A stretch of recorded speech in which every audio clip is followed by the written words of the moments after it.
another Zoom edition of CityTalk as we continue to operate under the strange new confines. They're not so new anymore of the COVID-19 global pandemic. Say hello to our first guest today, Councilman, the Reverend Ricky Burgess of District 9. Councilman Burgess, welcome to the program. Thank you very much for having me. That's a lovely home you appear to have behind you. Well, I'm here in the living room. I've set up my office here, so this is where I've been working from. So how are you coping with all of this? It must be make it somewhat more difficult and complicated to get things done. Well, it's difficult. I am being careful, and we are broadcasting even my sermons from this room. And so I have not had actual church, but we have a visual church, virtual church and a virtual Bible study. And so, you know, we're just going on, trying to still connect, still trying to serve the public, still trying to do economic development and police reform. And what we've been doing, of course, lately is this idea that Black Pittsburgh matters. That means that Black lives matter, which is the health and safety of Black people. Black communities matter, which is the rebuilding of Black communities. And Black wealth matters. That means establishing more home ownership, establishing more employment, and more entrepreneur opportunities. Well, I know you've been fighting for the rights of minority groups and others for many years.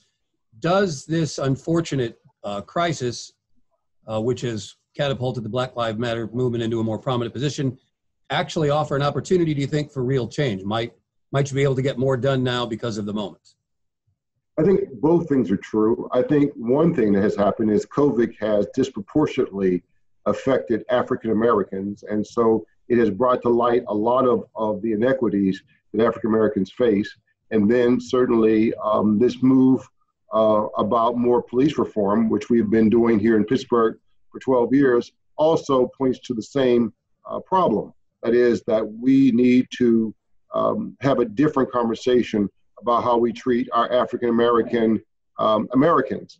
And that in particular, I believe that we need to transform their neighborhoods. It's not just enough to say that we have treated them wrongly. It's not just enough to recognize that we've done redlining and systematic and even legal oppression, and the whole criminal justice system is designed primarily to exploit African Americans. I think we need to now focus on more than that, which is the rebuilding of the Black community. And that's my focus. I believe we should rebuild Black communities for Black people, by Black people, with our friends and allies. And that's been the core of my work and continues to be my interest. Well, one of the keys to that is obviously affordable housing, something you and others have been working on for a long time. How much progress, if any, do you feel is being made on that front? Well, I probably have been one of the most strongest supporters of affordable housing, and maybe done in my district the most. We've built probably somewhere over the last 10 years, something like 800 units of housing. And the flagship or model of what the city will look like is Larmer.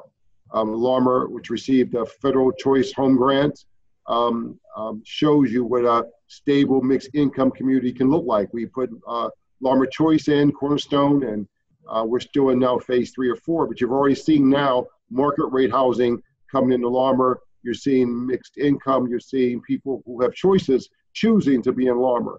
And you're seeing now even institutions now wanting to come, universities and other things wanting to come and put their flag in Larmer. So it gives us a glimpse of what a community can look like.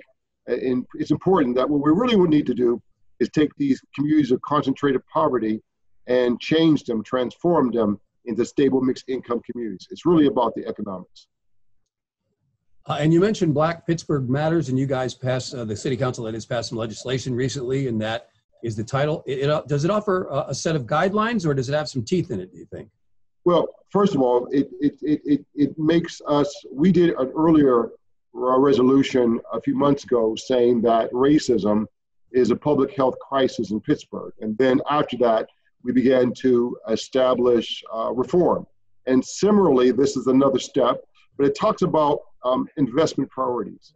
in terms of investing in African American communities, investing in various ways, investing in local community groups in African American communities, investing in development projects in African American communities, investing in social services in African American communities, and investing in entrepreneurship and home ownership in African American communities. So we believe that, and also calls for police reform. By doing these things systematically, to be honestly, what we've learned is in order to rebuild this community, no one thing will work, right? Housing alone won't work. Education alone won't work. Transportation alone won't work. It takes the wherewithal to do all these things at once and at scale. We need to literally infuse these communities with resources to change their housing, change their job opportunities, change their schools, change their transportation. And when we do that, we change their mindset and we give them hope. And once we give them hope, those communities become transformed. I'm sure you've heard the phrase defund the police. Is that something you believe in? Is it more changing resources and where you put them as opposed to just taking money away?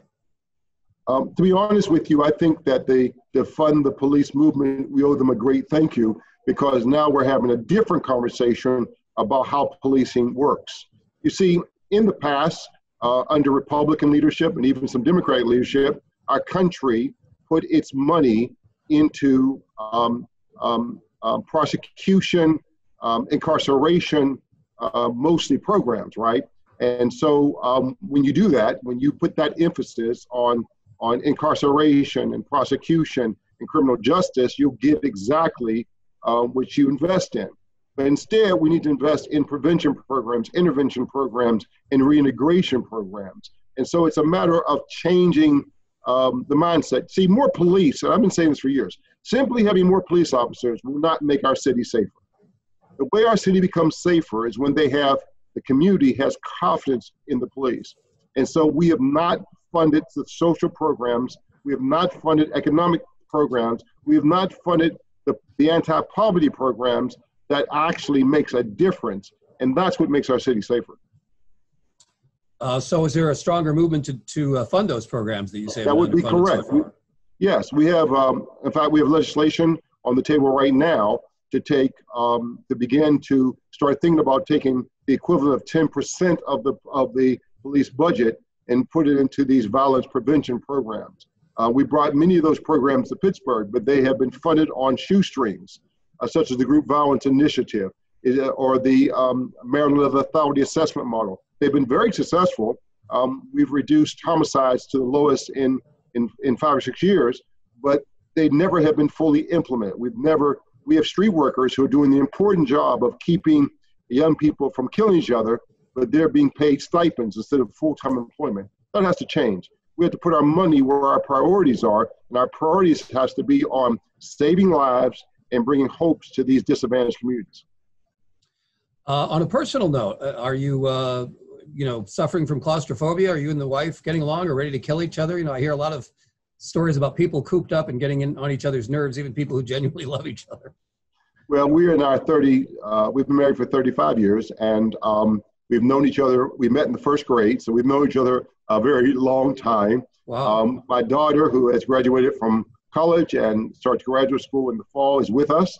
My niece, who has joined us from New York, is also with us. So I have family here, and so I'm still working. I'm still teaching classes. I'm still answering email. I'm still doing Zoom and constituent concerns. I'm still writing legislation, and so we're still busy. She's working still remotely, and we do spend some time together watching TV and certainly lots of food. But we are part of those high-risk people, those African Americans over 60, and so we have to be very careful. Absolutely. And you mentioned that you're doing your reverend duties these days from home. Are you getting any complaints from the flock who are anxious to get back and congregate, understandably, even though it's also understandable that may not be the best idea? Yes, they want to come back. They've asked me to open the church again. There are some churches who are opening, but as I've talked to the medical experts, remember, the targeted group, that the highest risk group is African Americans over 70 in particular. and that's the bulk of my church are senior citizens. And so for me to bring them back would be to put them in high danger. Then their grandkids or kids may come who seem perfectly healthy, but are carriers of the illness. And then, a variety of members of the church receive that illness, and it will be a death sentence for them. So we're going to follow the medical advice. We will retrofit the church. So when the time does come, we'll designate seating 6 feet apart and change some of the activities. We will slowly move forward, but I am committed to maintaining caution. It is the way I put to them. If someone told me, if you do something, it will benefit your family, but it will kill one of your children, right? You can do this thing, it'll benefit your family, but it'll kill one of your children. What would you do? And so I take it like that going back to church will benefit the church, but it has a high risk of killing one of the members or family in the church. And so I will be very, very slow and very deliberate in going back and how we go back. I'm not sure how old you are. I'm old enough, at least as a young person, to remember the 60s. And I thought there would never be a crazier time, but it seems to me this is as crazy or equally. Your thoughts? Yeah, I was around the 60s. I had an afro and platform shoes and, lived in that time. This is the most difficult, challenging times I've ever lived in. But I think at the same time, with all of these young people protesting, I think this is one of the most hopeful times since I have been alive. For the last, I'm 63, my years of life, racism and structural racism existed and most people denied it. For the first time since I've been alive, people are now openly talking about the existence of structural racism and white privilege. And many of the things that I've had to deal with, even on council, that were insulting and discriminatory, now we can talk about openly and honestly and hopefully begin to make some change. And actually, you probably don't have an answer to this question because I don't think anybody does. Do you have any idea when we might all be winding our way back to the city-county building as opposed to all this remote stuff? Is there any talk about that? There's lots of talk, but no plan. I think that the next time we'll have a serious conversation about it will be after Labor Day in the fall.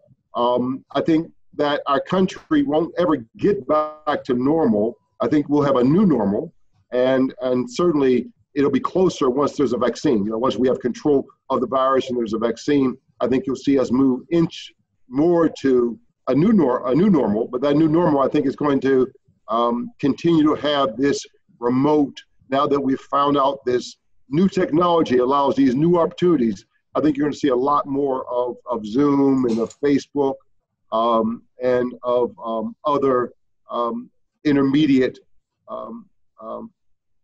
media forms.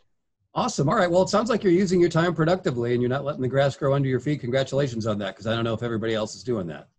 Thank you much. Thank you very much, John. As you know, I have been a big fan of yours for many, many years.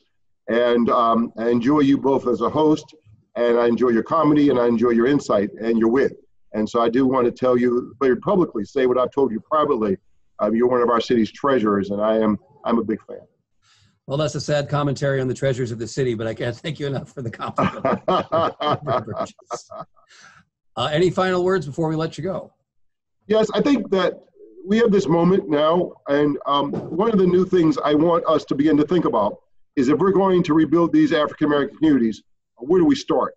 And I'm going to suggest, even though some of it will be housing, that we have to really rethink about building these main streets. In the past, these main streets, Center Avenue, Homewood Avenue, Wiley Avenue, they were the center of economic life and vitality for African Americans. And I think there's time to rebuild those main streets and use mixed income, mixed use development to rebuild so that Black faces and spaces can again have a place in the city of Pittsburgh. And so that's, I guess, my challenge is for our city to begin to rebuild those main streets as a first sign of showing that real transformation, real reparations, real structural change in our country and in our city particularly is occurring, that Black Pittsburgh matters. Well, that would be an excellent first step, and I wish you much success in reaching those goals. And Reverend Ricky Burgess, thanks for talking to us on a Zoom edition of City Talk. Thank you very much for this opportunity. When we come back, we'll talk to the Mayor's Chief of Staff, Dan Gilman. Stay with us. Work, work, work. Since 1982, City Channel Pittsburgh has been your home for your government. Over the last half-decade, we've edited over 1,000 press conferences, budget forums, award ceremonies, PSAs, and interview programs. Our staff has over 6 decades of combined experience, and they televise over 150 City Council meetings annually from right here in our control room. And when seemingly nothing else is going right, we can always fall back on our training from college. We are City Channel Pittsburgh, and we've got your government covered.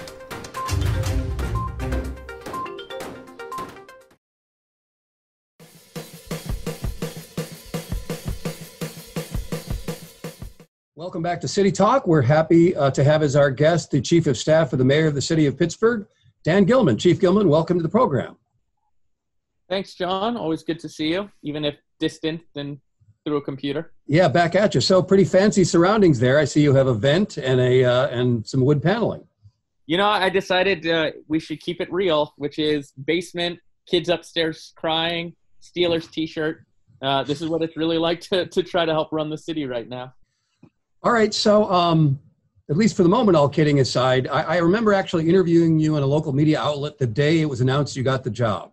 And I sensed that you were both excited for this fantastic challenge, but maybe a little bit dreading a lot of work it's going to be. And I'm guessing that it's been that much work and more because it's been complicated by the global pandemic. How are you holding up? How much more complicated does it make your job? I mean, look, I every day am grateful that I have what I think is the best job in America. Love this city. I love the people I work with. The people of Pittsburgh should be incredibly proud of those in public service who work for the city, now more than ever, but year-round every year. I'm in awe. This is my 16th year in city government, and I'm consistently in awe of what people do and who's go above and beyond, you know, often away from their families, extra hours, less pay, you know, and they do it for love of the city and love of public service. It has been a difficult 2 years for the city, though. I mean, obviously, we have dealt with Tree of Life.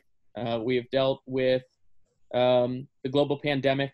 We are working through national calls for change and for justice and equity to go back to the forefront where they deserve to be. We've dealt with train derailment. We've dealt with 10th Street bus sinkhole.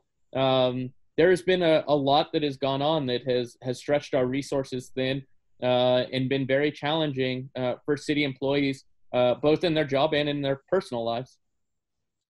Absolutely. By the way, every once in a while I drive by that sinkhole thing and it seems like it's still not completely patched up. That's a long-term project, I take it. I mean, the amount of damage that was done under there was significant. I think a lot of people thought you just put dirt back in the hole and cement over it or asphalt over it. But there was extensive damage done to a lot of telecommunication lines and steam tunnels done underground that take many, many months to engineer and design. The good news is we are a matter of days away from completion of the work. So I imagine you, like many, were, if not surprised, but disheartened by the fact that we were doing so well, at least relatively speaking, compared to some other parts of the country. A few weeks go by, we open it up a little bit, some people are responsible, and the next thing you know, we're in the New York Times because we had such a spike. Yeah. Is there hope? There is. I mean, I think we all had hoped that with, quite frankly, a combination of a little bit of luck and some good leadership across the board, not just from the mayor, but the county executive and the health department, the governor, our business leaders, labor leaders, you know, who really came together early on and took the necessary action that we would avoid the big spike that many cities saw. I think we always worried that this was the first spike and that there would be a second fall-winter spike, as you've heard experts talk about, particularly as flu season comes back into play. It's disheartening, without a doubt, that this larger spike, you know, roughly triple daily average of our first peak has come in the middle of the summer. But it's clear from the contact tracing that a lot of it is going to young people who believe that this doesn't have a great impact on them, whether they believe it's not real or the impacts of it aren't that bad, or, you know, it's worth it versus, you know, being at home, which, you know, certainly I understand is incredibly difficult. We're seeing that, and we're seeing the spread primarily amongst young people, and then going to older populations from there. And I think clearly we just have to listen to people. We have to listen to experts and follow science and follow data. And we know that as more and more young people get it and spread it, it is only a matter of time till that spreads to older and more vulnerable populations. And you have to act like it's your mom or dad, your grandmother or grandfather that's life is on the line by your behavior. Have you talked to many people who are resisting it, who find it to be either a political issue or personal issue, and they're like, I don't want to wear a mask, and, you're trampling all over my rights and all of that? I see that. I don't know if you actually come into contact with these people in your role. I don't know if the Twitter sphere counts as contact. There's certainly a lot on social media.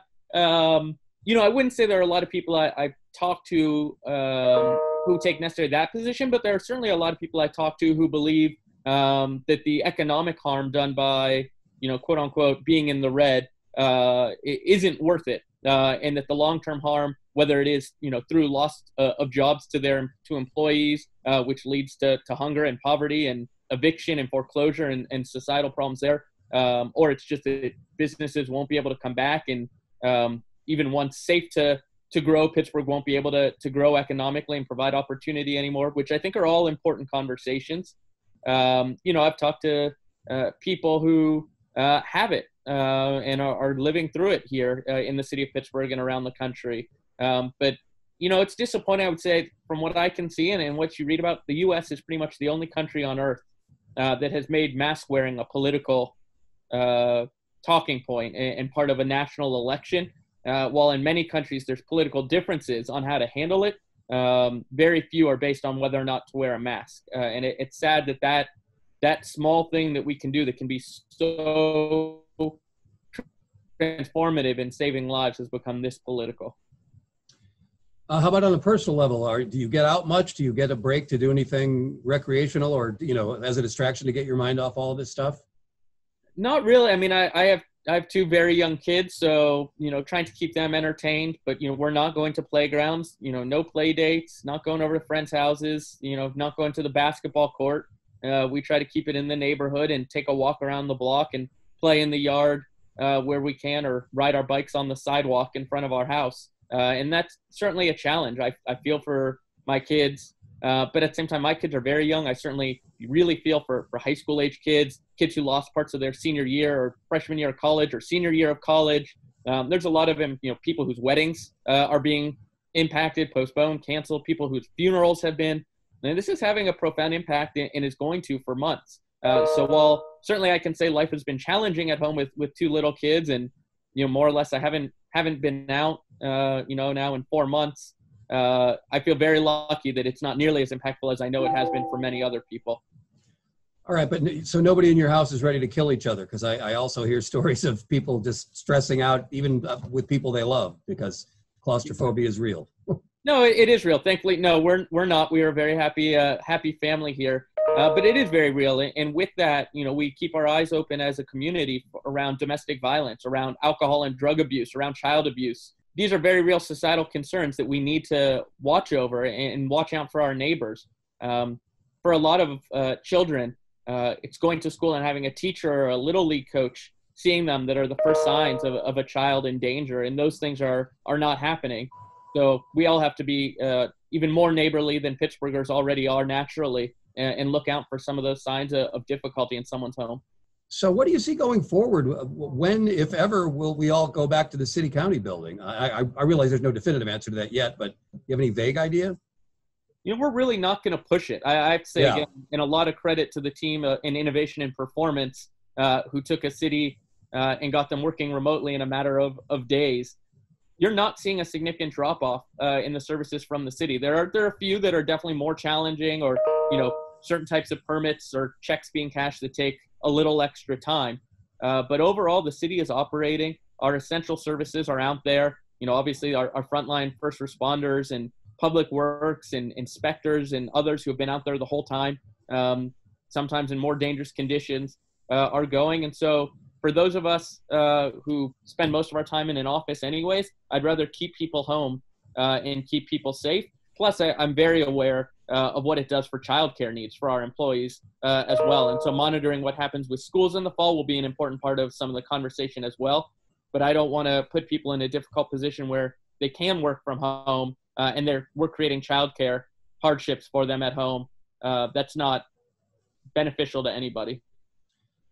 And I know the school board is separate from the city government, but do you have any thoughts on trying to go back to school in the fall? I mean, I appreciate, not just here, but across the country, everybody is trying to figure out a way to do it safely. And I hope there are opportunities to do that. But I am very concerned about the challenges, not just in Pittsburgh, but anywhere in the country, particularly with younger kids, keeping them then separate in any way or, properly wearing a mask at that young an age is going to be really challenging. But going back to my last point, without schools, not only does it hurt our kids, and clearly learning is impacted with an equity lens, even more impactful in low to moderate income economic communities. It's hard on the parents, parents being forced to go back to work and not knowing what to do with their kids during the day, or forcing grandparents to babysit who are putting themselves in more jeopardy. So it's important to look at it through the entire lens of society and not just one. Reverend Ricky Burgess, the councilman, was our guest in the previous segment, and he mentioned that he was hopeful that perhaps racial issues will get more attention and more progress can be made because of the current prominence of the Black Lives Matter movement. You have any thoughts on that? Absolutely. I mean, I think there have been a lot of important conversations being had and people looking in the mirror at their own bias. No matter how proud we can be as a city of what we have accomplished, clearly there's so much more that needs to be done. People like Reverend Burgess and Councilman Lavelle and others, Councilman Strasburger, Councilman Gross, have really talked a lot about these issues. And we're seeing a council pretty unified with the mayor and wanting to do more and wanting to see more. We're not a city divided, but we're lucky to have strong leaders who want to do more and partner with the state and federal government. But you look not just at Pittsburgh, but at every city in the country, and we have hundreds of years of systemic failures that have put Black communities behind in terms of prioritizing in budgets, in policing, in economic opportunity, in redlining, in schools, in mental health services, in medical services. It is a failure and a stain on American history. And we won't fix that in a year. We won't fix that in one city. But shame on all of us if we don't do what we can. Well, I admire your resilience and your positive attitude in the face of a global pandemic and everything you have to deal with. Chief of Staff Dan Gilman, thanks so much for joining us on City Talk. Thanks, John. Great to see you. Good to see you, man. We will see you next time. Thanks for watching. Have a great day.